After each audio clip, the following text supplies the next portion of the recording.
بسم اللہ الرحمن الرحیم۔ حضرت ابن عباس رضی اللہ عنہ سے روایت ہے، فرماتے ہیں کہ جب آپ صلی اللہ علیہ وسلم کاشانہ اقدس سے سفر کے لیے روانہ ہوتے تو 2 رکعتیں پڑھتے حتیٰ کہ آپ واپس تشریف لے آتے۔ بسم اللہ الرحمن الرحیم۔ حضرت مسروق رضی اللہ عنہ فرماتے ہیں کہ میں نے ام المومنین حضرت عائشہ صدیقہ رضی اللہ عنہا سے آپ صلی اللہ علیہ وسلم کی نفل نماز کے بارے میں پوچھا۔ انہوں نے فرمایا کہ آپ صلی اللہ علیہ وسلم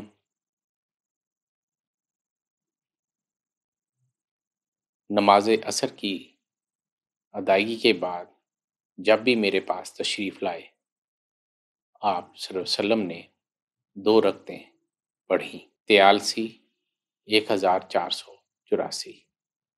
حضرت ابو سعید رضی اللہ عنہ سے روایت ہے، فرماتے ہیں کہ حضور اکرم صلی اللہ علیہ وسلم اپنی سواری پر جس طرف رخ ہوتا نفلی نماز پڑھ لیتے۔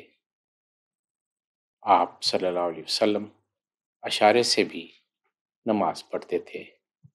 بخاری 1093۔ حضرت عبداللہ بن اوفا رضی اللہ عنہ سے روایت ہے، فرماتے ہیں کہ جس دن آپ صلی اللہ علیہ وسلم کو ابو جہل کے سر کی بشارت دی گئی تو آپ صلی اللہ علیہ وسلم نے 2 رکعتیں ادا کی۔ دارمی 1503۔ حضرت علی رضی اللہ عنہ فرماتے ہیں کہ نبی کریم صلی اللہ علیہ وسلم عصر سے پہلے 2 رکعتیں پڑھتے تھے۔ یہ حدیث نبوی ام المومنین حضرت عائشہ رضی اللہ عنہا سے بھی مروی ہے۔ حضرت انس بن مالک رضی اللہ عنہ سے روایت ہے، فرماتے ہیں کہ آپ صلی اللہ علیہ وسلم مغرب سے پہلے 2 رکعتیں پڑھیں۔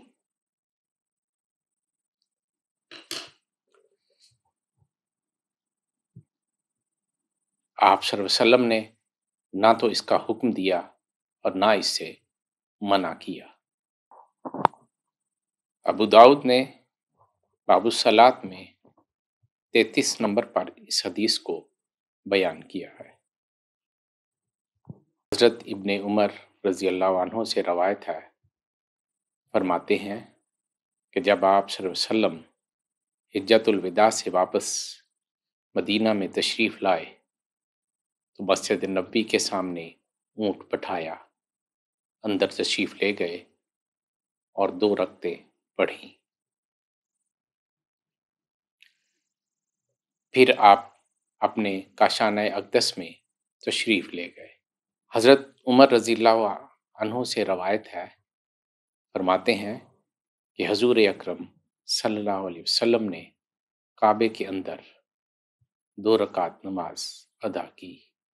بہقی 3787۔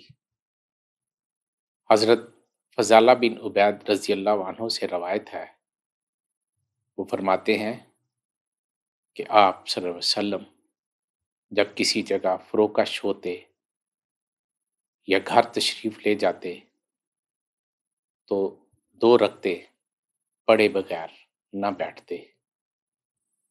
دارمی 2723۔